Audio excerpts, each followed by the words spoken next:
ओम नमः शुद्धेभ्यः।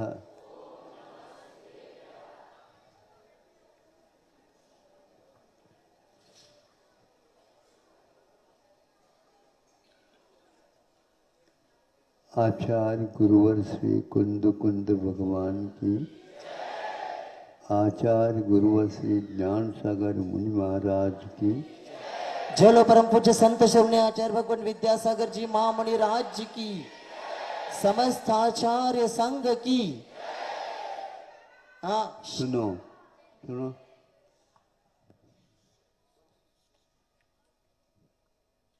आपके शब्द कब व्यवधान उपस्थित करते हैं और कब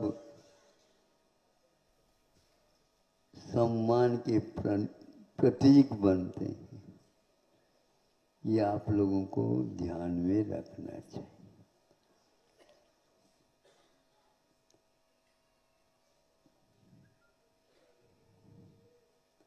आप मंदिर के ऊपर ध्वजारोहण करते हैं।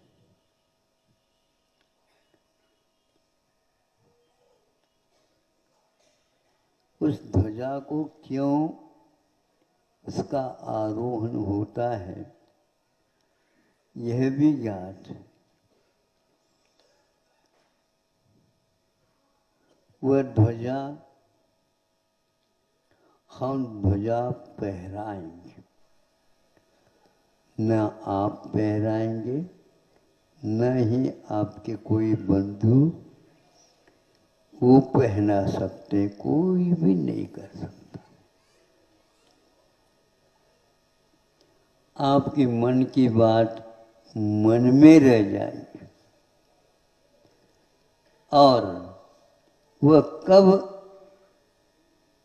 आपको आनंदित कर सकता है, तब जब वहाँ पर खूब जोर से हवा आ जाती। हवा यदि नहीं आए, ध्वजा का आरोहण संभव नहीं है। अब हमें सोचना है, हवा ने ध्वजा को पहरा दी और आप मान लेते हैं मैंने ध्वजा को पहरा दिया। ये कितना सफेद झूठ है ये। मैं इसलिए कह रहा हूं, जब झूठ होता है इसको सफेद क्यों कहा आपने? तो आचार्यों ने उसको उत्तर दिया है, सत्य को जब कटु कहा जा सकता है तो झूठ को सफेद क्यों नहीं कहा जाए?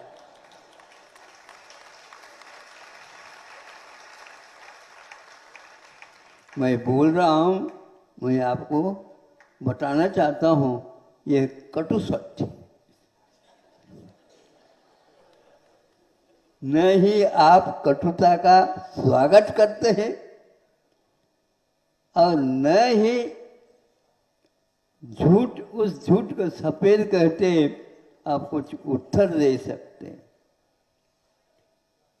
इसको हमने छोटे से पद के रूप में रख दिया है। अब सोचना है क्या निमित्त होता है। हवा रुक गई, ध्वजा आपका नीचे हो गया, क्योंकि आपने बांध रखा इसे तो रह गया, लेकिन आनंद तो आता नहीं। इसलिए ध्वजा पटाखा ये लगाते हैं, पीतल के भी लग सकते हैं और लगाते हैं। उसमें कितनी भी तूफान आ जाए तो भी वह रौंद तो ले लेगी, लेकिन हवा का काम वह तांबे का पताका कर रही है। उसी प्रकार हम हवा को याद न करके अपने उल्लास के साथ आरोहण करा देते हैं, तो कहाँ कहाँ पर आरोहण होता है?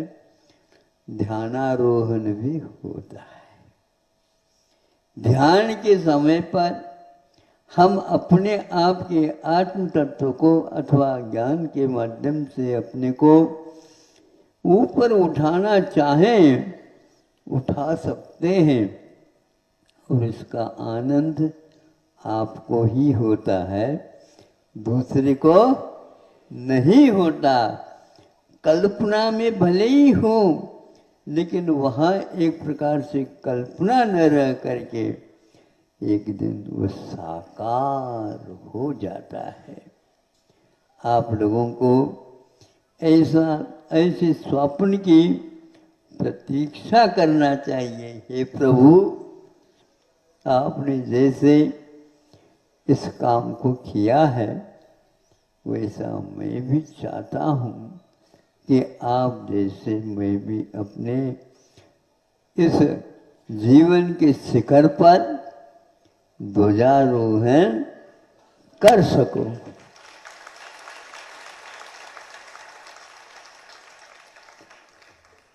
ध्वजा को न ही आपके तालियों की आवश्यकता है और न हवा की प्रतीक्षा है, लेकिन हम अपने भावों में उदासीनता लाते हैं। देखो, हमने बहुत प्रयास किया, लेकिन हवा ही नहीं चल रही है। आपने किसी भी अच्छे कार्य में बुरा करने के लिए हवा दे दिया हो? समझ रहे हो? थोड़ा सा वाक्य घुमावदार है, आप लोग भी घुमाते होंगे, तो हम भी अपने प्रवचनों में घुमाने का प्रयास करते हैं, क्योंकि आपकी आदि है, आप आदि है घुमाने के लिए। ये घुमाना छोड़ दो और सुलगा करके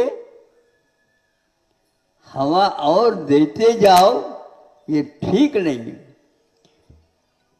जीवन में यदि आपने सुलगा दिया और किसी को जलाने का अभिप्राय किया, गले, किंतु दीपक भी जलाया जा सकता है, जलाने के लिए दिया जाता है। यह बहुत ही उत्कृष्ट भाव का प्रतीक, क्योंकि हमने वहाँ पर आप कहते हैं जब श्री जी के सामने दीपक जलाए,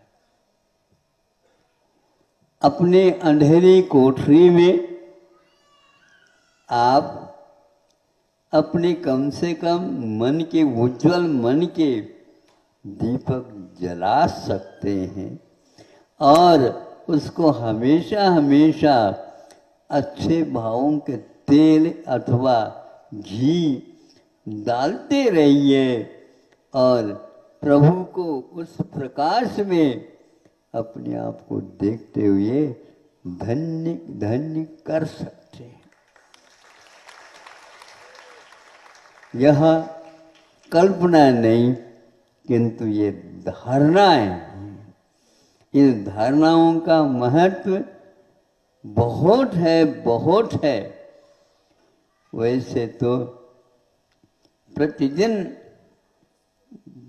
मुनि महाराज धारणा करते हैं, दूसरे दिन पारणा करते हैं।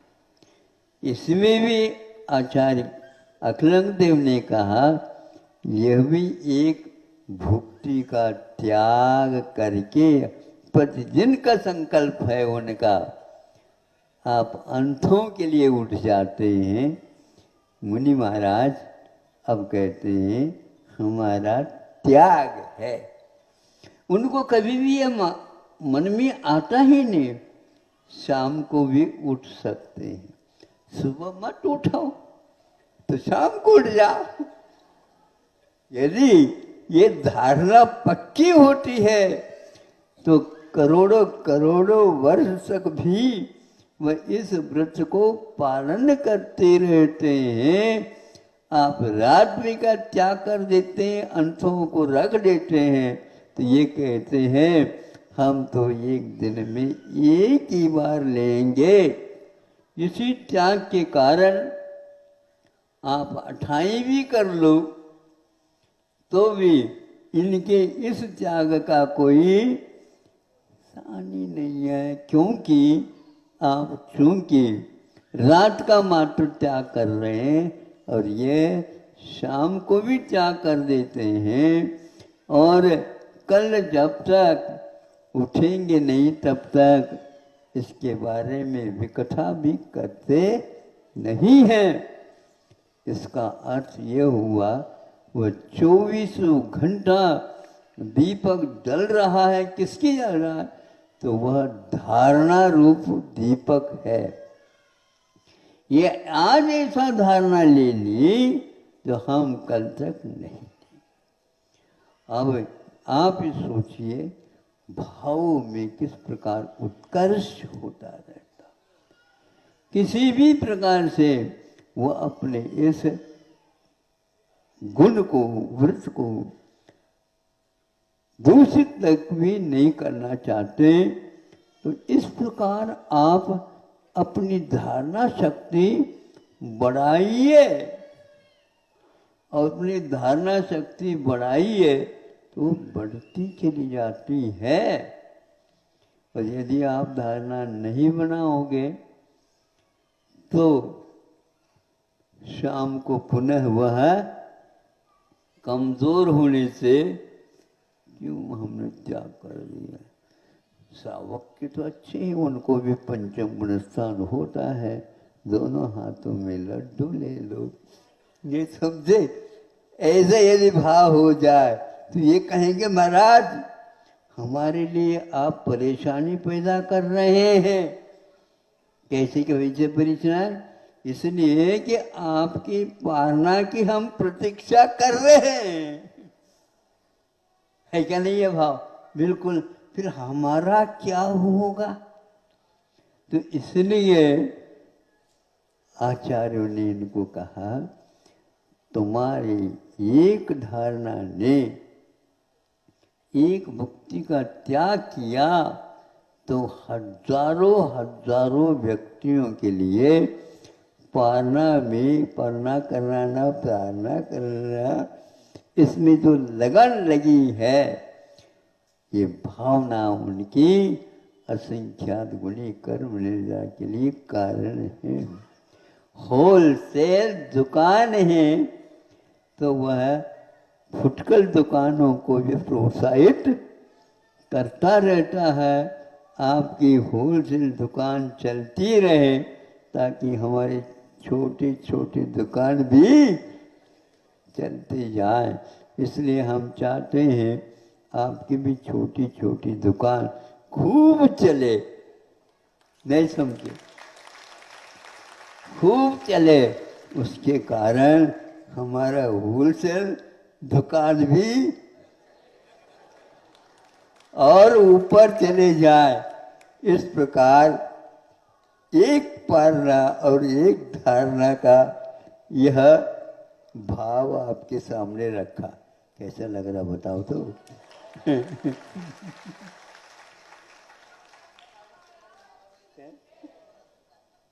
हुए तो हुए, तो इसमें कोई किसी को घाटा है ही नहीं। तो इस प्रकार अपनी कल्पना नहीं, ऐसी धारणा बनाओ। ये कहाँ है? समय सार में भी धारणा की, विशुद्धि की, प्रतिक्रमण की, शरण की, आदि आदि की कथा कही है। उसमें एक धारणा भी है। तो उस धारणा के माध्यम से पृथ्वी धारणा, जल धारणा, अग्नि धारणा, वायु धारणा, फिर इसके उपरांत पदस्थ, रूपस्थ, रूपातीत धारणा, ऐसे ऐसे छलांग लेते जा रहे हैं, उछलते चले जा रहे हैं एक सिंहासन के ऊपर अपने आप को बिठा करके। और अरहत परमेश्वर का स्वरूप का ध्यान, ये रूपातीत यह पदस्थ पिंडस्थ धारणा का प्रतिफल है और सब काम होता जाता है। इसमें न उम्र की बात है और न ही जीवन की बात है। जब तक ये भाव रहेंगे तब तक ये काम हो सकता है। ध्वजारोहण करो और ध्वजा फहराओ और आनंद का अनुभव करते रहो। और इस प्रकार बार बार ध्वजाओं का परिवर्तन के लिए भी आगम में उल्लेख मिलता है। सुना तो था हमने 48 दिन में एक बार ध्वजा का रोहन पुनः होता है। हमेशा हमेशा होना चाहिए। हमारे यहाँ ध्यान जब बताया उस ध्यान में भी श्रेणी बताई। श्रेण्यारोहणात् पाक, श्रेणी के आरोहण से नीचे और श्रेणी के आरोहण होने के उपरांत ऊपर चले गए तो वह ध्वजा कभी भी उतरेगी नहीं और उसको चढ़ाने की कोई आवश्यकता नहीं। ये ध्यान रहे कि शिखर से भी, कलशा से भी ऊपर ऊपर ध्वजदंड से बंधा हुआ वो ध्वजा अनंत काल के लिए फहराते रहो। यही एकमात्र जीवन का लक्षण हुआ। अहिंसा परमो धर्मः।